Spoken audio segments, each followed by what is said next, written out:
आचार्य पर्यन्तां वन्दे गुरुपरम्परा श्रीमत्परमहंस परिव्राजकाचार्यवर्याः पदवाक्य प्रमाण पारावारपारिणाः नियमनियमासन प्राणायाम प्रत्याह धारणा ध्यान समाधिष्ठां योगानुष्ठाननिष्ठाः तपश्चर्या चरण चक्रवर्तिनः अनादि गुरु परंपरा प्राप्त वैदिक धर्म प्रचार परायणाः सकल दर्शन समन्वितो वेद वेदांत सिद्धांत प्रतिपादकाचार्याः निगमागम सारहृदयाः सर्वतंत्र स्वतंत्राः वर्णाश्रम सदाचार शिक्षकाः विश्व कल्याण मानसाः अखंड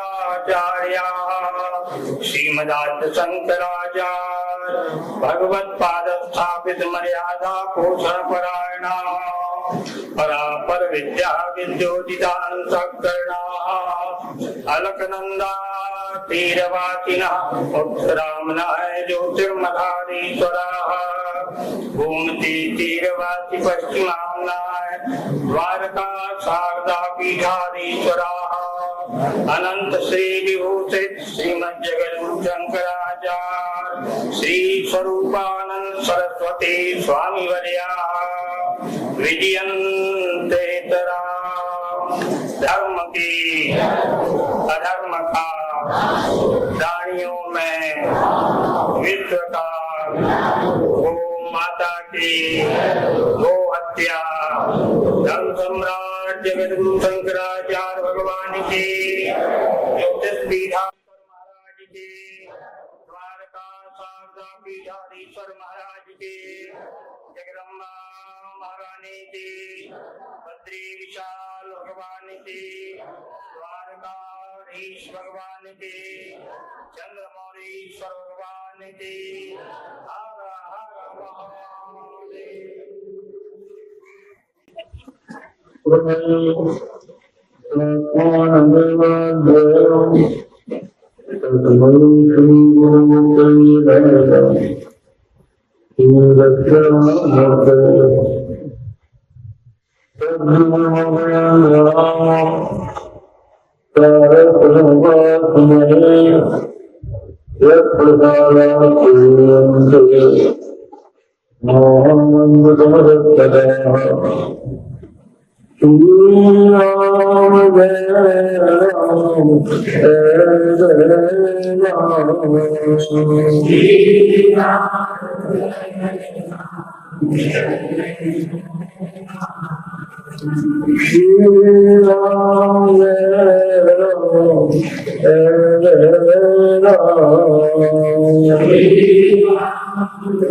सज्जनों,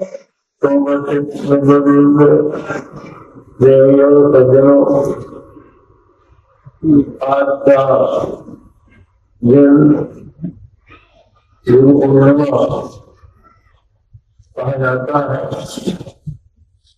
इसको शास्त्रों में व्यास पूर्णिमा के द्वारा व्यास पूर्णिमा के रूप में जाना जाता है। हमारे वैदिक संप्रदाय में महर्षि पृथक द्वैपायन व्यास एक ऐसे महानुभाव हुए हैं जिन्होंने ऋषि मुनियों के हृदय में आविर्भूत वेद मंत्रों को 4 भागों में विभक्त किया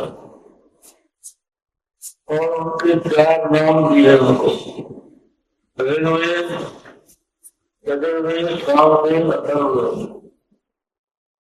और उन वेदों का ठीक अर्थ समझा जा सके उसके लिए कथानक के साथ, इतिहास के साथ उसको आगे बढ़ाया महाभारत के। और फिर उसी को 18 पुराण और 18 पुराणों के द्वारा प्रतिपादित किया। और इतना ही नहीं, जो हमारे वेदों में 3 कांड है, कर्म कांड, उपासना कांड, ज्ञान कांड, उनमें जो ज्ञान कांड है जिसको उपनिषद कहा जाता है, उसके वास्तविक स्वरूप को, वास्तविक अर्थ को प्रकट करने के लिए उन्होंने ब्रह्म सूत्रों की रचना की। इतना बड़ा कार्य नहीं, उन्होंने वेदों की जितनी भी शाखा वेदों की थी उनको अपने शिष्यों को पढ़ाया। इतिहास पुराण के लिए उन्होंने सूत को पढ़ाया और इस प्रकार केवल ग्रंथ ही नहीं बनाए, उनकी परंपरा भी चलाई। इसलिए व्यास हम लोगों के गुरु माने जाते हैं। हमारे वैदिक साहित्य में, वैदिक परंपरा में 2 धाराएं हैं। एक धारा है निवृत्ति मार्गी धारा और दूसरी है प्रवृत्ति मार्गी धारा। कुछ ऐसे महापुरुष हुए हैं सृष्टि के प्रारंभ में जिन्होंने प्रवृत्ति मार्ग को स्वीकार नहीं किया, जो प्रारंभ से ही विरक्त हो गए, जिनके संबंध में लिखा है संसार में सारम दृष्टवा सारम दिलिक्षया परम वैराग्यवादिका। सरकार को निष्ठान समझकर सार जानने की इच्छा से जिन्होंने मेरा विवाह किए ही संज्ञान कर दिया, परम वैराग्य का आश्रय दिया। ऐसे महापुरुष सनातन धर्म कुमार हुए, नारद हुए, ऋभु हुए, जगाल हुए, दत्तात्रेय हुए और भी अनेकों महापुरुष हुए।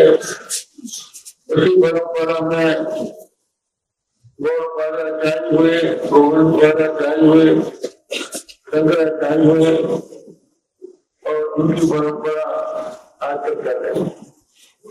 ये निवृत्ति मार्गी लोगों की परंपरा है जो हमारे भारत में आदर से देखी जाती है।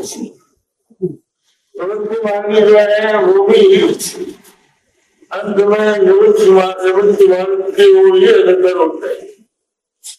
जो 4 आश्रम है, मुक्ताराश्रम, ब्रह्मचर्याश्रम, गृहस्थाश्रम, यहाँ तक तो प्रवृत्ति मार्ग है। आश्रम, संन्यासाश्रम,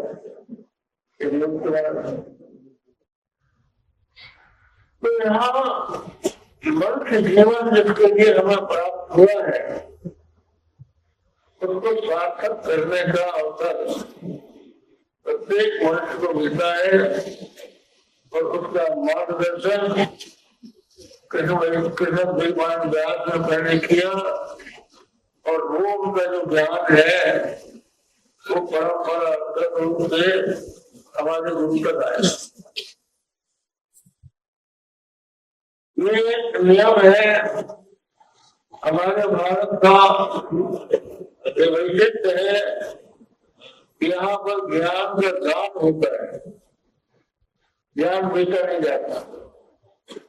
गुरु अपने शिष्य को निःशुल्क ज्ञान करता है और ज्ञान का कोई मूल्य नहीं है। जैसे गंगा जल का कोई मूल्य नहीं है, गंगा जल का बड़ी मूल्य, लेकिन गंगा जल अमूल्य।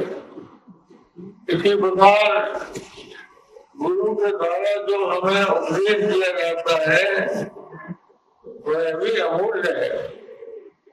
इसलिए देखिए मीरा कहती है, पायो जी मैंने राम रतन धन पायो, बस तो अमूल्य जी मेरे सतगुरु कृपा करिए बनाए। बस तो अमूल्य जो गुरु ने उपदेश दिया उसका कोई मूल्य नहीं। यद्यपि जो मंत्र गुरु देते हैं वो पुस्तकों में भी लिखा हुआ है, लेकिन वो पुस्तकों में लिखा हुआ जो मंत्र है उसमें वो ऊर्जा नहीं है जो गुरु के मुखार में पुस्तक मिलता है उसमें। इसलिए पिता भवेश बीजवती विद्या गुरुवत प्रसंग होगा, अन्यथा फनीना ज्ञान करा।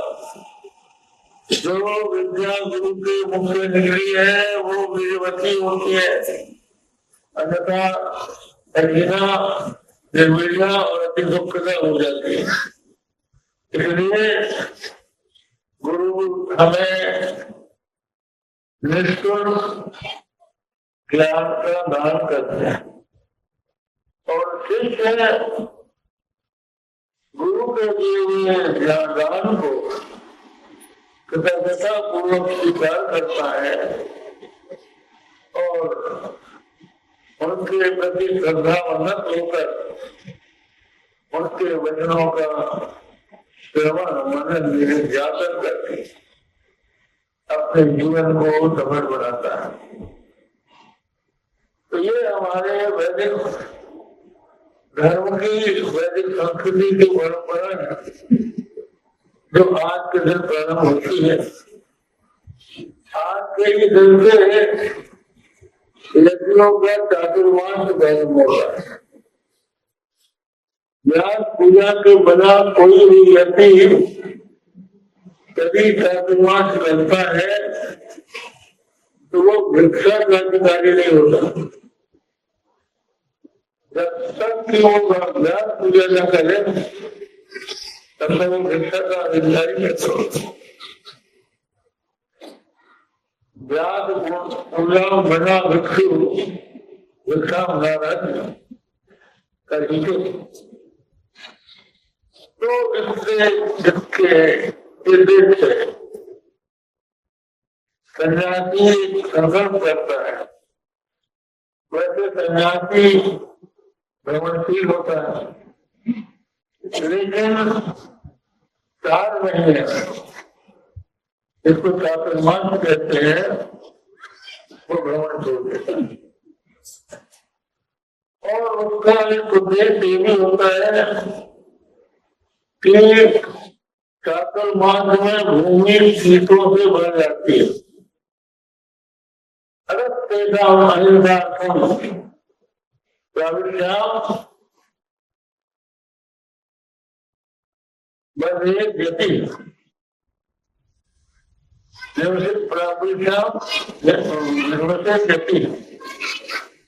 जीव हमारे द्वारा मर न जाए, इसके लिए सन्यासी एक स्थान पर रहते। आप देखते होंगे जो सन्यासी है उनके हाथ में दंड होता है। ये दंड क्यों होता है? लोग समझते हैं कि किसी को मारने के लिए दंड रखे, ऐसा नहीं। ये इस बात का प्रतीक है कि हमसे भयभीत मत हो। हम किसी को दंड देने वाले नहीं है। हमने सब प्राणियों को अभय दान दे रखा। अभय दान से बढ़कर कोई दान नहीं होता। तो ये अभय दान सन्यासी करके दिखाता है, और कोई उसका मान करे अपमान करे सबको सहन करता है। ईश्वर की आराधना करता है, ब्रह्म ज्ञान प्राप्त करके उसमें प्रतिष्ठित हो जाता है। तो ऐसे महापुरुषों के अस्तित्व से भारत भूमि का कल्याण होता है। ऐसे लोगों के अस्तित्व की ही आवश्यकता है कि वो संसार में रहें। उनके द्वारा इस प्रकार के परमाणु फैलेंगे इससे लोगों के मन में भावना बढ़ेगी। यहाँ पर श्यामल श्याम जी बैठे हैं, उत्तर प्रदेश के मुख्य न्यायाधीश थे उत्तर में, और कुछ समय से हमारे पास आते रहते हैं। तो कुंभ का मेला था, मौनी अमावस्या थी, हजारों साधु लाखों साधु और ग्रस्त गंगा स्नान के लिए आए थे। उसी समय कच्छ में भूकंप आ गया,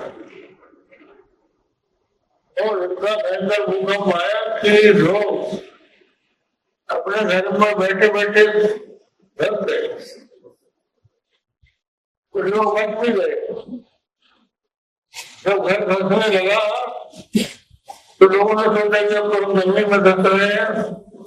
एक परिवार के लोग एक आसन पर बैठ गए कि हम एक साथ मरे, लेकिन संयोग की बात है वो थल्ला जो है ऊपर रह गया और जमीन में के साथ जुड़ गया। उसी से निकल के भाग गए, बच भी गए। उन्होंने हमसे पूछा कि इतने लोग धर्म कर रहे हैं तो ये भूकंप क्यों आता है, क्यों आया? हमने कहा भूकंप ये यहाँ भी आ सकता है, और यहाँ आता तो जो करोड़ों लोग आए हैं ये सब के सब गंगा जी में डूब जाते हैं। ये भगवान के भजन का गंगा का प्रभाव है कि उनकी दूर आते रहेगा।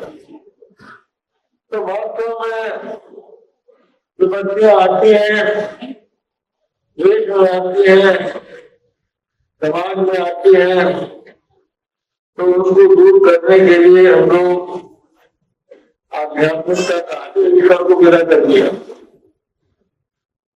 लेकिन जब जर्मन ने उसके ऊपर आक्रमण किया और रूस की सेना हारने लगी तो सब लोग चर्च पहुंच गए और ईश्वर की प्रार्थना करने लगे। इसीलिए आवश्यक है कि हम भगवान की प्रति आस्था रखें, पूजा करें, आस्था करें और आध्यात्मिक कार्य करते रहें। जीवन में ये न सोचे कि हमें कोई नहीं देख रहा है, आज क्यों भ्रष्टाचार। भ्रष्टाचार इसलिए है कि लोग सोचते हैं कि अगर कोई नहीं देखता है तो पाप करने में भी लगे नहीं। लेकिन जो भगवान का भक्त है वो सोचता है कि भले 2 आंख वाला न देख पाए और जिसकी 1000 आंख है उसका आपको नहीं समझ तो दिखता है। हम लोग उनसे काम लिया करते हैं। एक महात्मा के पास 2 व्यक्ति गए, दोनों भाई भाई थे। एक बड़ा भाई था, एक छोटा भाई। दोनों ने प्रार्थना की कि हमको अपना सिद्ध बना दीजिए। तो गुरु बोले देखो हमारे पास ये 2 बच्चे हैं, इनको ले जाओ और जहां कोई न देखता हो वहां से इनको मार के लाओ तो हम तुमको सिद्ध बना देंगे। तो जो बड़ा भाई था उसकी अकल मोटी थी, वो महात्मा जी कुटी के पीछे गया और उसने हृदय मोड़ दी और लाके रख दिया कि महाराज कीजिए हमें कोई नहीं देखता, ऐसी जगह इसको मार दिया। जो छोटा था वो पक्षी को लेकर गया तो उसने देखा यहाँ पर सूर्य देख रहा है, दिन में सूर्य देखते हैं, रात को चंद्रमा देखता है, अग्नि देखता है, गाय देखती है, पवन देखता है। कहाँ ऐसी जगह है जहाँ पर कोई न देखता हो। तो अपने घर आया, घर को भी करने के वहां बंद कर दिए और सोचा यहाँ इसको मारने क्योंकि कोई नहीं दिख रहा है। तो देखा मैं तो देख रहा हूँ, गुरु कह रहे थे कोई न देख, छोटे अपने आंखें बंद करे, अब तो कोई नहीं देख रहा है।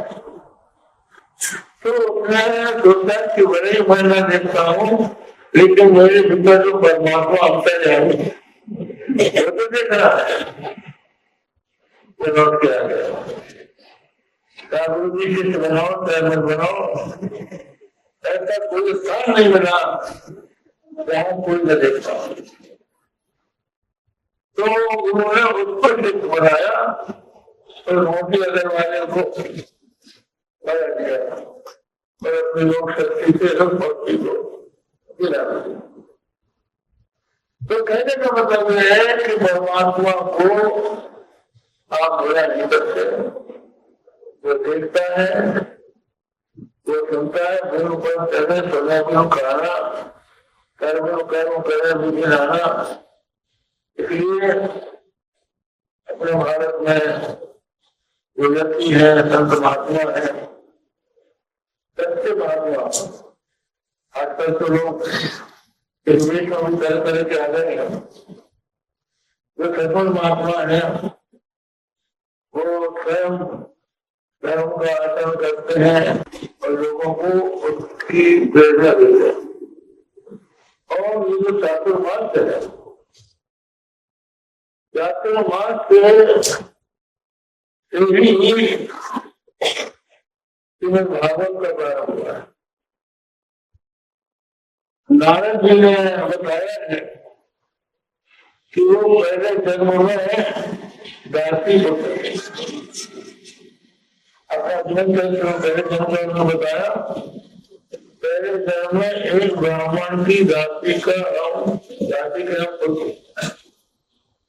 तो उनके घर में सन्यासी लोग आए, चातुर्मास करने लगे, तो ब्राह्मण ने हमको उनकी सेवा में लगा दिया। तो हम उनकी सेवा करते रहे, जो भी पूजा के लिए फल फूल है वो लाके देते रहे, और जो उनकी दिनचर्या है स्नान कराना, कपड़े धोना, कपड़े सुखाना, ये सब करते रहे। और जो वो भिक्षा लेते थे उसके बाद उनका जो दूधन बनता था वो प्रसाद रूप में हम खाते। तो जब वो यति लोग सन्यासी लोग साधुवाद करके जाने लगे तो हमने उनके योग का दुख प्रकट किया, हम आपके में कैसे रह गए। तो उन्होंने भगवान के ध्यान का विधान बता दिया, इस तरह भगवान का ध्यान किया। तो ऐसे लोग तो चले गए, लेकिन वो बताते हैं कि मेरी माता एक आत्मजा में जननी योजना गई, मेरी आत्मजे नन रतन चक्रे मोहन बंधना हुई। भागवत में आता है मेरी माता एक आत्मजा थी, मैं उसका एक मात्र पुत्र था, थी, घोड़ा थी, किंकरी थी, मैं उसका अनंत गति था, मुझसे प्रेम करती। तो मैं अपनी माता को छोड़ नहीं सकता था, कैसे गलत हो जाता माता की। लेकिन एक दिन वो गाय धोने के लिए जा रही थी, इस समय उसको डर दिया और वो मर गई। तो मैंने समझा कि भगवान ने मेरा बंधन छोड़ दिया और मैं उत्तर दिशा में चला गया और जंगल में जाकर सरोवर में स्नान करके जो यतियों ने मुझे ध्यान का विधान बताया था उस तरह से मैंने ध्यान प्रारंभ किया। भगवान मेरे हृदय में आ गए, आनंद में मैं निमग्न हो गया, मैं शरीर का भान रहा, मैं संसार कर रहा, बस ध्यान मेरा विकुट हो गया। भगवान लुप्त हो गए, मैं बहुत व्याकुल था। आकाश वाणी हुई, इस जन्म में तुम उसको नहीं देख पाओगे क्योंकि अभी तुम्हारा अंतर का परिपक्व नहीं है, अगले जन्म में तुम मुझे प्राप्त हो। तो मैंने उसी मार्ग से अभ्यास करते हुए शरीर का त्याग किया। दूसरे जन्म में मैं ब्रह्मांड को छूया और व्यर्थ होके विचार कर रहा हूँ। जब भी भगवान को मैं पुकारता हूँ, भगवान मेरे सामने आ जाते हैं। उसी जन्म में ब्रह्मा जी ने नारायण जी को चतुश्लोक की भागवत सुनाई, जो 18,000 श्लोकों का मूल माना जाता है। इसकी कथा है। अब आप लोग यहाँ पर उपस्थित हैं और सब लोगों ने गुरु पूर्णिमा में अपने अपने गुरु की पूजा की है और बहुत से लोगों को कभी अवसर में कम होने के बाद समय नहीं मिल पाता। कुछ लोग बाहर हैं, वहां से बच्चों लोग करते हैं। तो ये गुरु परंपरा हमारे भारत में जब तक रहेगी, भारत भारत बना रहेगा और जितने भी संकट आएंगे वो सब दूर होंगे और देश की सब प्रकार की उन्नति होगी। और सब लोग ये चाहेंगे कि हम अपनी भौतिक उन्नति तो करें लेकिन अध्यात्म का भी साधना करें। अध्यात्म और अद्भुत दोनों का समन्वय हमारे जीवन में, व्यक्तिगत जीवन में हो और समाज के जीवन में। इतना ही बेहतर आप सब लोगों को नारायण पूर्वक की बात देते हुए आज का प्रश्न पूर्ण करते हैं। धर्म की अधर्म